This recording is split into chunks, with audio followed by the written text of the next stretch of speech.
میرے پاکستانیوں، کل میں ایف آئی اے کی انویسٹیگیشن سائفر کے اوپر جو ہو رہی ہے اس میں کل شرکت کر رہا ہوں، اور میں سارا وقت جس طرح میں نے آپ کو کہا تیار ہوتا ہوں جیل جانے کی، کیونکہ جو منسٹر انٹیریئر کا رانا ثناء اللہ ہے جس کے نیچے ایف آئی اے ہے، وہ تو پہلے ہی کہہ بیٹھا کہ عمران خان کو جیل میں ڈالیں گے ہم یہ سائفر کے اوپر۔ تو مجھے نہیں پتا، کیونکہ اس وقت کوئی قانون تو ہے نہیں، جنگل کا قانون ہے، جسے مرضی چاہو جیل میں ڈال دو۔ بیچارے کتنے لوگ ہمارے عورتیں جیلوں میں پڑے ہوئے ہیں، کوئی پوچھنے والا نہیں ہے، ان کے وہ جاتے ہیں عدالتوں میں، وہ پھر واپس آ جاتے ہیں کہ وہ کیس نہیں سنتے، پھر پریشر اتنا زیادہ ہے کہ وہ ایک کیس سے اگر جج ان کو بیل بھی دیتا ہے وہ پھر پکڑ لیتے ہیں۔ لیکن عورتوں کو، یعنی ان کے بچے ہیں، ان کو جیلوں میں رکھا ہوا ہے، اور یعنی پرامن احتجاج کرنے پہ جیلوں میں رکھا ہوا ہے۔ تو اس لیے قانون تو ہے ہی نہیں، تو کبھی بھی کچھ ہو سکتا ہے۔ اس لیے میں پہلے آپ کو آگاہ کر دوں، کیونکہ میڈیا سارا کنٹرولڈ ہے۔ آپ کو پتہ ہے پوری طرح انہوں نے ساری ٹی وی چینلز کو پی ٹی وی بنا دیا، اور پی ٹی وی میں بالکل وہ جو یہ پروپیگنڈا چاہتے ہیں وہ آتا ہے۔ اور میں پھر آج یاد کرانا چاہتا ہوں کہ قوم ان سارے صحافیوں کی طرف دیکھ رہی ہے، میڈیا ہاؤسز کی طرف دیکھ رہی ہے، جنہوں نے ہمارے دور میں تو پوری جہاد کی تھی آزادی صحافت،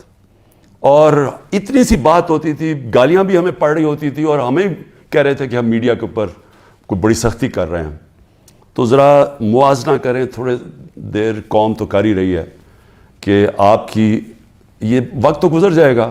لیکن قوم یہ یاد رکھے گی کہ کون سے لوگ کھڑے ہوئے تھے۔ وہ عمران ریاض کو یاد رکھے گی یہ ساری قوم، کہ وہ کم از کم اپنے موقف پہ کھڑا رہا۔ اس ملک کے اندر جو صحافی ہوتے ہیں، جو ایک جہاد کرتے ہیں حق اور سچ کے لیے، جس طرح ارشد شریف تھے، قوم ان کو ہمیشہ یاد رکھے گی، ارشد شریف شہید کو۔ وہ جو 4 جرنلسٹ ملک سے باہر چلے گئے، لیکن انہوں نے کمپرومائز نہیں کیا، انہوں نے کسی پریشر میں آ کے رائے حق سے نہیں اترے۔ وہ جن کو یہاں مارے پڑوائی گئی، ذلیل کیا گیا، اور وہ جن کے بڑے نام ہیں اور پرانے صحافت میں نام ہے، ہم تو قوم ان کو بھی دیکھ رہی ہے اور ان کو سلام کر رہی ہے، اور ان کو بھی دیکھ رہی ہے جن کے ضمیر مر چکے ہیں۔ تو میں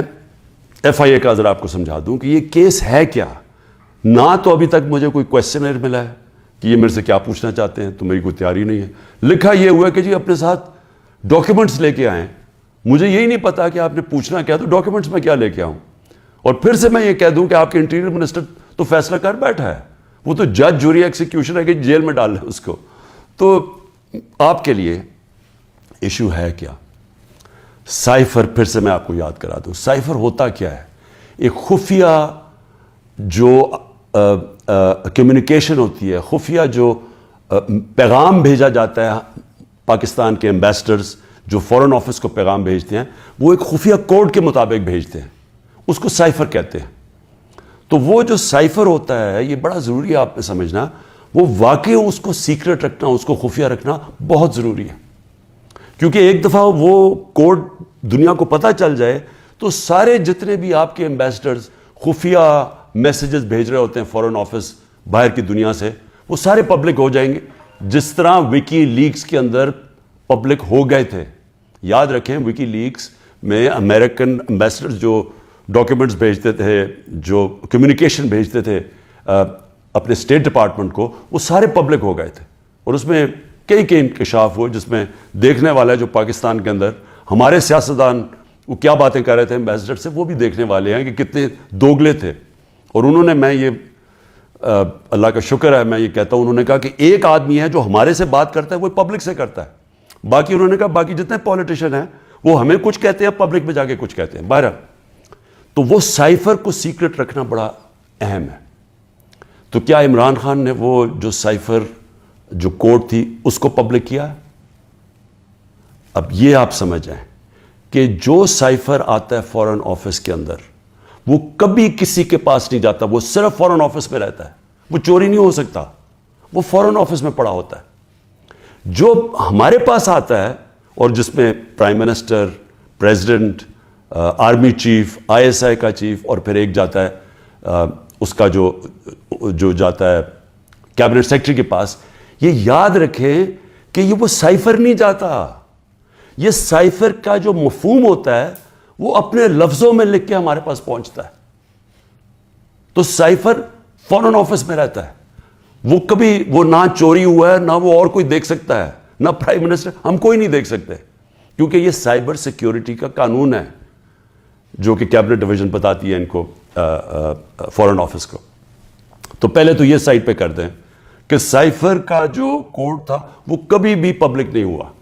کسی نے نہیں وہ دیکھا بشمول پرائم منسٹر کے, ہم نے کسی نے نہیں وہ دیکھا. ہمارے پاس وہ آیا کہ وہ سائفر کے اندر ایمبیسڈر اسد مجید اور ڈونلڈ نون نے کیا بات چیت کی, وہ ہمارے پاس آیا. اب سب کے لیے وہ میں نے بڑے احتیاط سے اس کو جب میرے سامنے آیا تو بڑے ہم نے احتیاط کی. کیا کیا ہم نے؟ سب سے پہلے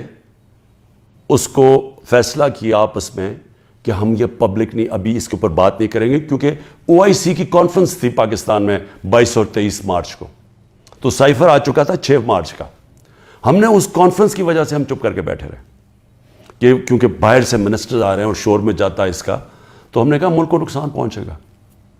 حالانکہ جو سائفر کے اندر چیزیں ہیں وہ میں آپ کو بتاؤں, اس سے بڑا نقصان ملک کو کیا پہنچنا تھا کہ پوری سازش ہوئی گورنمنٹ گرانے کی, رجیم چینج کی. 27 تاریخ کو میں نے جلسے میں جو ایک کاپی لہرائی وہ سائفر نہیں تھا, جو سائفر کے اندر پیغام تھا, تو وہ میں نے بتایا. اور میں نے تب بھی محتاط رہا, میں نے یہ نہیں بتایا کہ میں نے کہا یہ بڑا سینسٹیو ہے, میں نے لکھ کے بتایا کہ میں صرف کوئی غلط بات نہ کہہ دوں, کیونکہ انٹرنیشنل ریلیشنز ہیں, ہماری دوسرے ملکوں کے ساتھ تعلقات ہیں, وہ نہ خراب ہو جائے. اس کے بعد میں نے کیبنٹ میں رکھا, کیبنٹ کے سارے ممبرز کو بتایا گیا کہ یہ سائفر آیا ہے, اور یہ سمجھ لیں کہ یہ کتنی بڑی اس ملک سے, میں سمجھتا ہوں کہ یہ کتنی بڑی ملک کی توہین ہوئی کہ ایک باہر کا ایک آفیشل وہ پاکستان کے ایمبیسڈر کو کہہ رہا ہے کہ اپنے پرائم منسٹر کو اگر تم نے نہ ہٹایا, ووٹ آف نو کانفیڈنس, جو پھر سے میں یاد کرا دوں کہ ابھی آئی نہیں تھی, تو پاکستان کے لیے مشکلات ہوں گی, اور اگر اس کو ہٹا دیا تو سب کچھ معاف ہو جائے گا. یہ تھا سائفر میں. اور جو ایمبیسڈر تھے, پھر سے میں آپ کو بتا دوں, اسد مجید, انہوں نے لکھا اس میں کہ میرے خیال میں تمہیں اس کے امریکہ کے خلاف ان کو پروٹیسٹ کرنا چاہیے, ڈیمارش کرنا چاہیے کہ یہ کبھی اس طرح کی زبان استعمال نہیں ہوتی, ایسی دھمکی نہیں دی جاتی. میں پہلے کیبنٹ میں رکھتا ہوں, پھر 28 مارچ کو نیشنل سیکیورٹی کاؤنسل میں رکھتا ہوں, اور وہ نیشنل سیکیورٹی کاؤنسل میں سارے سروس چیف ہوتے ہیں. جنرل باجوہ تھے وہاں, ایئر چیف تھے ادھر, نیوی کے چیف تھے, جوائنٹ چیف آف سٹاف تھے, ہمارے ساری کیبنٹ کے سینئر ممبرز تھے, فورن آفس کے سیکرٹری بیٹھے ہوئے تھے. اور اس میں کیا فیصلہ ہوتا ہے کہ ہمیں جس طرح ایمبیسڈر اسد مجید نے ریکمینڈ کیا, ہمیں ڈیمارش کرنا چاہیے, ہمیں امریکہ کو پروٹیسٹ کرنا چاہیے کہ یہ آپ نے ہمارے اندرونی معاملات میں مداخلت کی. تو جب وہ اس میں آ گیا نیشنل سیکیورٹی کاؤنسل میں, ڈیمارش کر دی, تو جو اس کی جو سائفر کے اندر چیزیں لکھی ہوئی وہ تو پبلک ہو گئی, کیونکہ جب آپ نے پبلک ایک سٹیٹمنٹ دے دی کہ کہہ دیا کہ ہم نے اس کی کیا, تو وہ تو سیکرٹ تو نہ رہا وہ, کیونکہ ڈیمارش نے آپ نے کس پہ, تو یہ چیزیں سامنے آ گئی نیشنل سیکیورٹی کاؤنسل میں, اور کیبنٹ میں بھی ڈسکس ہو گئی. اس کے بعد پارلیمنٹ کے اندر ہم نے ان کیمرہ سارے اپوزیشن لیڈرز کو بلایا کہ آپ کو پتا ہونا چاہیے کہ کس طرح کی پاکستان میں توہین ہوئی. سارے اپوزیشن لیڈرز نے